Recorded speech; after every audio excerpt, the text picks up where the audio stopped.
नमस्कार, मैं हूं आपके साथ मयंक। तो देखिए, वॉशिंगटन डीसी से लेके तेल अवीव तक सबके मन में सिर्फ एक सवाल चल रहा है कि क्या रमजान पर ईरान ने परमाणु परीक्षण कर लिया है? क्या ईरान ने परमाणु धमाका किया? ये वो सवाल है जिससे अमेरिका की भी नींद उड़ी हुई है और इजराइल की भी नींद उड़ी हुई है। देखिए, रमजान का कल पहला दिन था और पहले ही दिन ये खबर आ गई कि ईरान में एक बड़ा जो है अर्थक्वेक आया है। अब अर्थक्वेक आया, उसके फौरन बाद सब तरफ अलर्ट और ये खबर फैल गई कि कहीं ईरान ने जो है परमाणु धमाका तो नहीं कर दिया। अब देखिए, ये जो भूकंप आया, ये इसको अलग अलग जो जियोलॉजिकल एजेंसीज होती हैं ये इसको मापती रहती हैं, और जो खबरें आनी शुरू हुई, अलग अलग जो खबरें आई उसके मुताबिक German research centre for Jio sciences के मुताबिक भूकंप जो था वो 5.5 उसकी तीव्रता थी और ये दक्षिणी ईरान में था, जो कि फार्स प्रांत के मोहर शहर से करीब 36 किलोमीटर दक्षिण पश्चिम इलाके में था। यानी उसकी एग्जैक्ट लोकेशन पता चली। और जो German research centre for Jio sciences है, इसके मुताबिक इसकी तीव्रता जो है 5.5 थी। और जब ये भूकंप आया तो आसपास के लोगों ने अच्छा खासा झटका महसूस किया और सब अपने घरों के बाहर आ गए। तो पहला आंकड़ा तो भूकंप का ये आया। इसके दूसरे बाद थोड़ी देर बाद अमेरिकी भूवैज्ञानिक सर्वेक्षण यानी यूएसजीएस ने इसकी तीव्रता मापी और बताया कि ये 4.4 रिक्टर स्केल पर इसकी जो है वो तीव्रता थी। यानी देखिए, पहली बात तो ये कि जो जर्मनी की एजेंसी ने बताया वो इसे 5.5 बताया और जो अमेरिकन एजेंसी ने बताया उसे 4.4 बताया। अब ये थोड़ा सा डिफरेंस है, ये हो सकता है, इसमें कोई बड़ी बात नहीं है। अब सवाल ये था कि भाई क्या ये परमाणु परीक्षण है?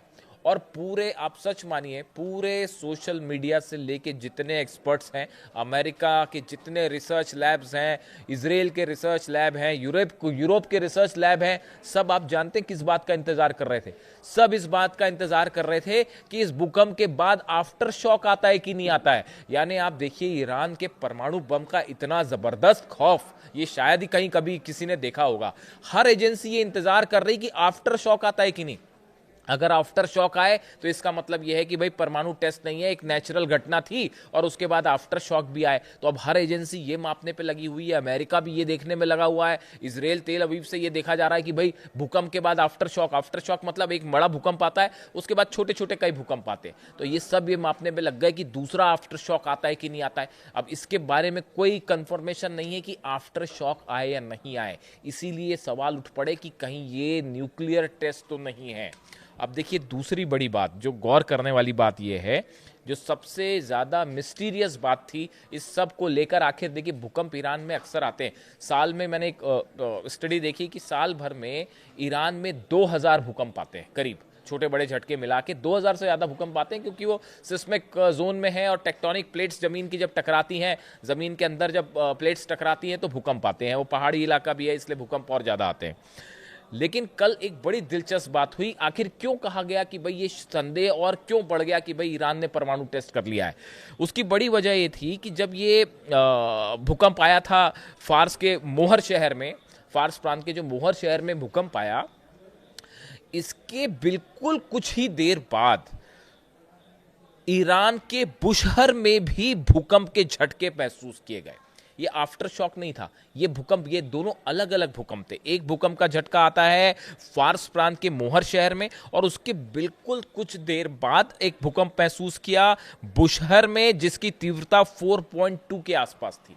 यानी दो अलग अलग। अब इसमें गौर करने वाली बात यह है कि जो बुशहर है, बुशहर ईरान का वो इलाका है जहां पर रूस की मदद से बड़ा न्यूक्लियर प्रोग्राम चल रहा है। और कहा तो ये भी जाता है, कई तरह के दावे हुए, मैं सीआईए और मोसाद की एजेंसीज जो हैं वो इस तरह का शक जता रही थी कि ये जो 400 किलो यूरेनियम की बात होती है, क्या ये बुशहर तो नहीं पहुंचा दिया गया? देखिए, बुशहर में रूस के वैज्ञानिक मौजूद हैं और अभी भी है, ऐसा बताया गया। बीच में कुछ वैज्ञानिकों को निकाल लिया गया, लेकिन अभी भी जो खबरें हैं उसके मुताबिक बुशहर में रशिया के साइंटिस्ट मौजूद हैं और इसीलिए अमेरिका ने यहां हमला नहीं किया। फोर्दो, नतांज और इस्फहान पर हमले हुए, लेकिन बुशर पर हमला करने की हिम्मत नहीं हुई, क्योंकि बुशर पर हमला होता तो रूस जो है आर पार कर देता, सीधा लड़ाई शुरू हो जाती, रूस पे हमला माना जाता हो। तो बुशर पर हमला नहीं किया। पुतिन ने बीच में ऑलरेडी ये बात कह दी है, इसे अभी अभी बीच में बयान आया था पुतिन का कि बुशर पर हमला नहीं होना चाहिए, हमारे साइंटिस्ट पर हमला नहीं होना चाहिए।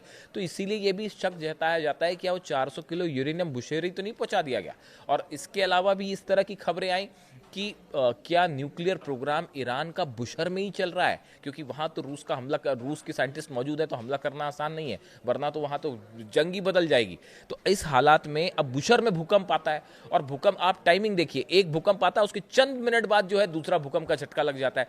ऐसे में ये सवाल और उठने लगे कि क्या ये न्यूक्लियर टेस्ट है। इसको लेकर देखिए अभी तक ईरान की तरफ से कोई ऑफिशियल जानकारी नहीं आई है कि इस बारे में कोई जानकारी नहीं दी गई कि ये न्यूक्लियर टेस्ट था या नहीं था। और सबसे बड़ी बात ये है जो ये कहा गया बार बार कि ईरान की तरफ से अगर किसी तरह का परमाणु परीक्षण होता है तो इसकी जानकारी ईरान देगा। ये अपने आप में वो अपनी सुविधा के हिसाब से देगा जानकारी। वो आपको अपनी जानकारी अगर देगा भी कभी, तो वो जानकारी जो है वो अमेरिका और इजराइल की सुविधा के हिसाब से नहीं देगा, वो ईरान अपनी सुटेबिलिटी के हिसाब से देगा। हालांकि ईरान की तरफ से बार बार ये बात कही गई कि हम न्यूक्लियर बॉम्ब नहीं बना रहे हैं, हमारा जो न्यूक्लियर प्रोग्राम है वो पीसफुल पर्पस के लिए ही है, किसी तरह का हमने न्यूक्लियर बॉम्ब नहीं बनाया और ना ही हम बनाने में जुटे हुए हैं। लेकिन एट द सेम टाइम देखिए आप कि नॉर्थ कोरिया की तरफ से, किम जोंग उन की तरफ से बार बार ये बात कही गई ईरान को, अली खामनेई साहब से ये रिक्वेस्ट की गई कि भाई आपको फौरन परमाणु परीक्षण करना चाहिए, एटमी धमाका करिए, एटमी परीक्षण करिए।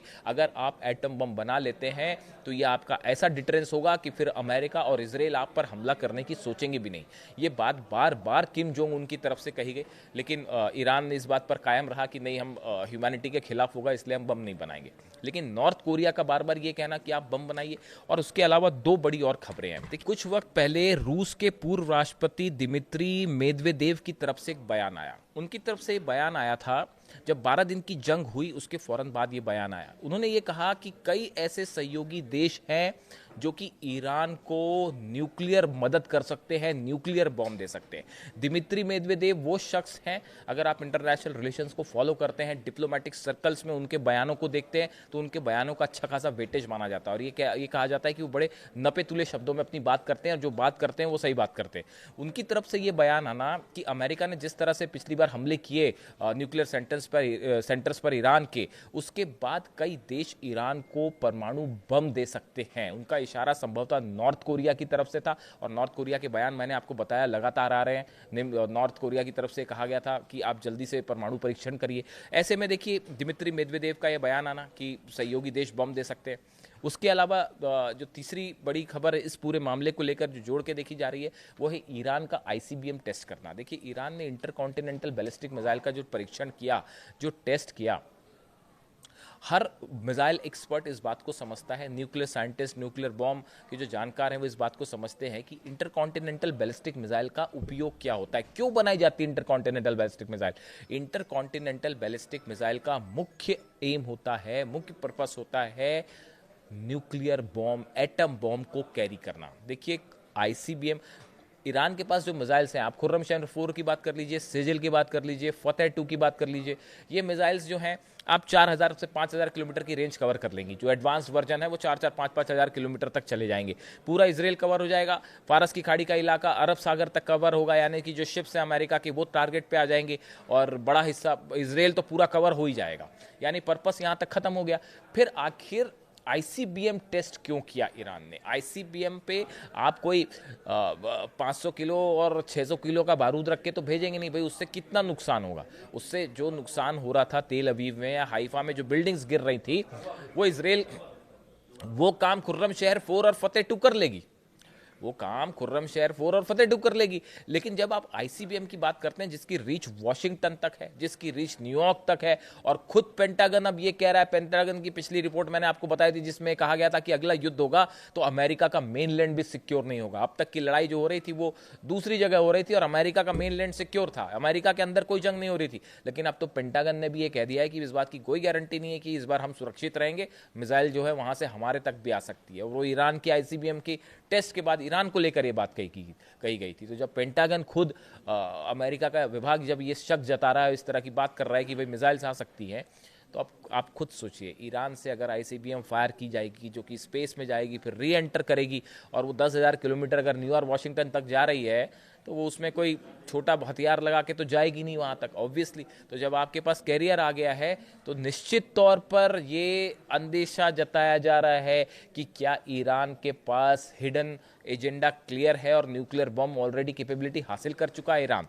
देखिए, कल का परमाणु, जब कल के जो आए भूकंप के झटके आए, ये भूकंप के झटके परमाणु परीक्षण थे या नहीं थे, इसके बारे में कोई साफ लाइन नहीं है, लेकिन जो खौफ था साहब अमेरिका से लेके इजराइल तक, वो देखते बनता था। अब इसके अलावा आप और देखिए, जो 2-3 चीज़ बड़ी गौर करने वाली है, जो कि अपने केमिकल वेपन्स लगा रखे हैं ईरान ने अपनी मिसाइल्स के ऊपर। कहा जाता है कि ईरान ने अपनी मिसाइल्स के ऊपर केमिकल वेपन्स लगा दिए हैं। अगर कोई बड़ा हमला होता है तो ईरान आर पार, अब ईरान में जो जंग होगी ना, वो 6-7 दिन 8 दिन महीने वाली जंग नहीं, वो आर पार की लड़ाई होगी, एग्जिस्टेंस की लड़ाई होगी इस बार मिडिल ईस्ट में, और उस पर ईरान ऑल आउट वॉर के लिए तैयार है। और बताया जाता है कि अपने मिसाइल्स के ऊपर chemical weapons, biological weapons Iran ने अपलोड कर दिए हैं, जिन्हें मिनी परमाणु बम भी कहा जाता है। बड़े खतरनाक होते हैं, वो पूरे शहर को ख़त्म कर सकते हैं अगर उस पर बायोलॉजिकल वेपन्स लगा दिए जाएं तो।